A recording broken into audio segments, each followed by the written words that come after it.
Okay, we are starting today. First chapter of your class 11 syllabus is the only interesting chapter of your syllabus. Rest are very boring. So let's start with the chapter permutation and combination. Before we start this chapter, we have to understand the symbol factorial n. Have you heard of this factorial n?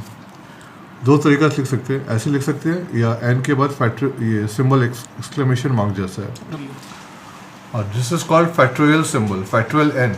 Factorial n का मतलब क्या होगा, इसको अगर break करें it will be something like this n into n minus one into n minus two into n minus three से last one तक. For example like factorial five. Factorial 5 क्या होगा, 5 into 4 into 3 into 2 into 1. Factorial 10 क्या होगा, 10 into 9 into 8 into 7 into करते करते last में 1 आ जाएगा.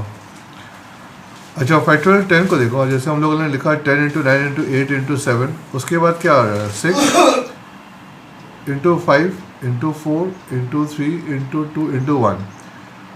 अपने लोग क्या कर सकते हैं, अपने लोग जैसे यहाँ पर 10 इंटू, अब ये जो चीज़ है इसकी जगह हम लोग लिख सकते हैं दिस इज फैक्टोरियल 9. हम लोग जहाँ पर भी इसको ब्रेक कर सकते हैं, जैसे factorial 10 can be written as 10 into factorial 9.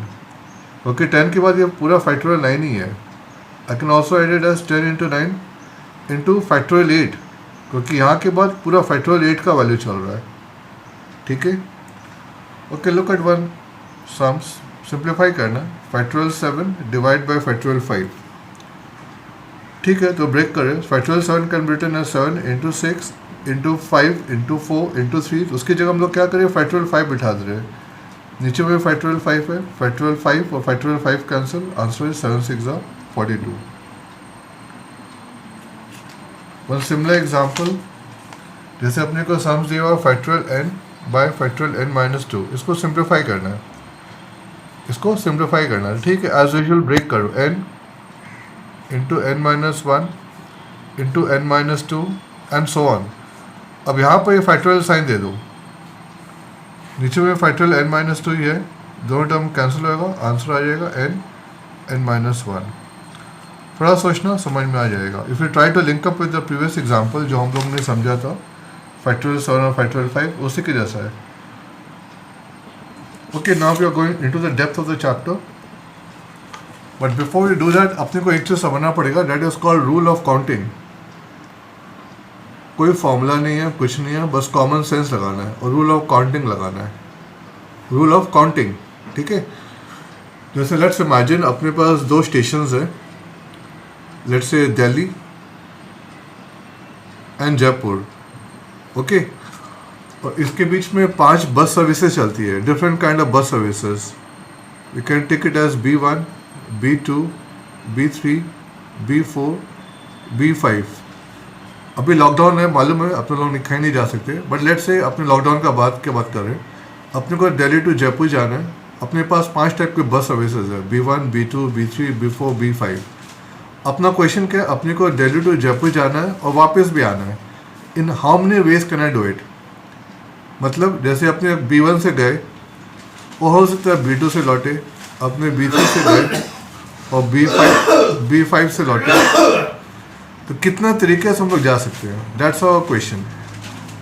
In how many ways can I go from Delhi to Jaipur and come back provided I don't use the same bus service again. जिस बस सर्विस से गया हूँ उसे bus service से लौटना नहीं है. तो आंसर क्या होगा, जाते इसमें कितना चॉइस है, 5 चॉइस है. अपने कोई भी बस सर्विस पढ़ के यूज़ कर सकते हैं, B1, B2, B3, B4, B5. But लौटते वक्त अपने पास एक चॉइस कम हो जाएगा. जिस बस सर्विस को यूज़ किए उसको छोड़ के आपने वापस अपने को दूसरा देखना पड़ेगा. जैसे B1 से गए तो लौटते समय अपने पास 4 चॉइस है. तो 5 into 4 they are 20 ways in a person can go from Delhi to Jaipur and come back provided he doesn't use the same bus service again. इसी को अगर दूसरे वे से देखा जाए, अगर कोई ऐसा क्राइटेरिया नहीं होता कि ठीक है जिस बस से जाना है जाओ, जिस बस से आना आओ, तो फिर जाते वक्त भी 5 चॉइस होता, लौटते वक्त भी 5 चॉइस होता. तो 5 into 5 25 ways in which a person can go and come back. Okay, a simple example should make rule of counting a bit clear. अब एक और सिंपल एग्जांपल ले रहे हैं. Let's say we have a classroom, कोई classroom है अपने पास, उसमें 10 खाली सीट रखा हुआ है। कितना सीट है? 10 खाली सीट है।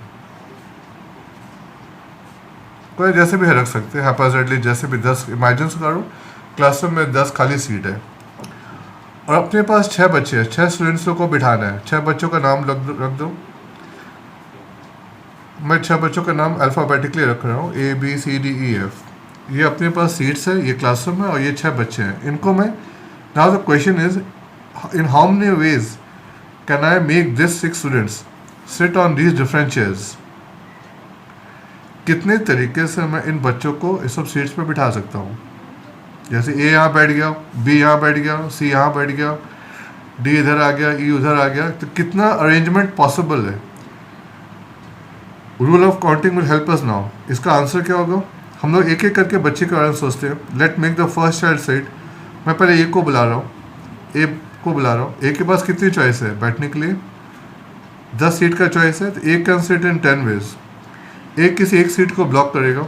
अब मैं B को बुला रहा हूँ, B के पास एक चॉइस कम हो जाएगा, उसके पास 9 चॉइस है। एक एक करके मैं सीट से ब्लॉक करते रहा हूँ। अब C के पास ऐसे एक एक चॉइस कम होती जाएगी। C का 8 चॉइस होगा, D के पास 7, E के पास 6, F के पास 5। इसको मल्टीप्लाई करने से I get the answer in which 6 students can sit in these different chairs. ये भी रूल ऑफ काउंटिंग के ऊपर था।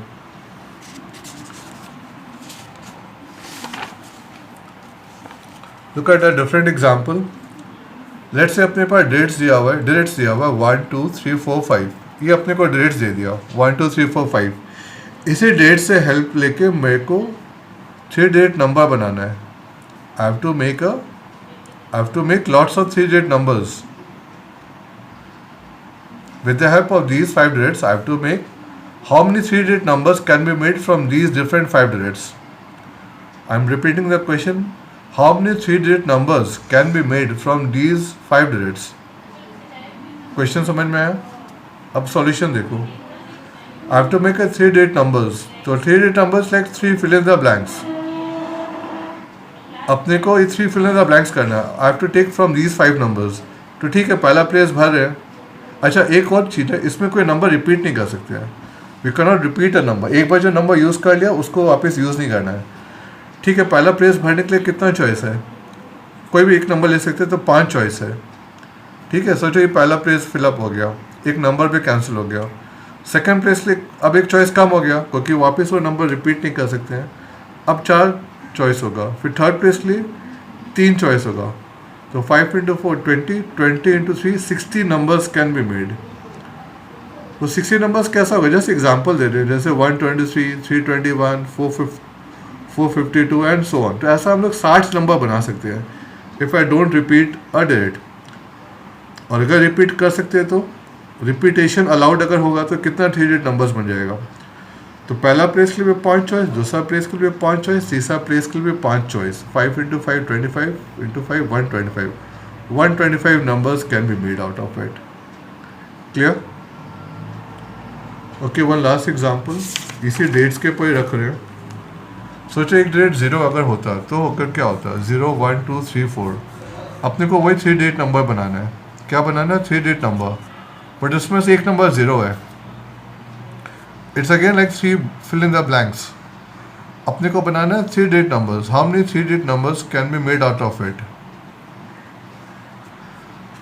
अपने लोग पहला प्लेस के लिए कितना चॉइस है? 5 नंबर है, बट 5 चॉइस नहीं है क्योंकि पहला प्लेस में लोग 0 नहीं लगा सकते। हम लोग 0 छोड़ के कोई भी नंबर लगा सकते हैं। 0 लगाने से क्या होगा? वो 3 डिजिट नंबर नहीं देगा, वो it will come a 2 digit number. अपने पहला प्लेस पे 0 नहीं लगा सकते, तो पहला प्लेस के लिए 4 चॉइस हो गया। हम लोग 0 छोड़ के कोई भी नंबर लगा सकते हैं। सोचो मैंने 2 को यूज़ किया, अब दूसरा प्लेस पे भरना है। वही क्राइटेरिया वही, अपने रिपीट नहीं कर सकते। अब दूसरा प्लेस भर रहे हैं और 4 अपने पास वापस 4 चॉइस ही हो गया क्योंकि इस बार 0 यूज़ कर सकते हैं। 0 1 3 एंड 4, तो फिर से 4 चॉइस हो गया। सोचो मैंने 0 को यूज़ किया, अब लास्ट पेज भरना है, अब 3 चॉइस है। तो हमने 3 digit numbers can be made 4 × 4 16 × 3 48। I can make 48 such numbers. Okay friends, go through few questions और कुछ एक एक्सरसाइज, तुम लोग 2 एक्सरसाइज कर सकते हो, एक्सरसाइज 8.1 एंड 8.2। 8.2 का मैंने सारा सम्स एक्सप्लेन नहीं किया, एक सेकंड पार्ट भी आएगा इसका।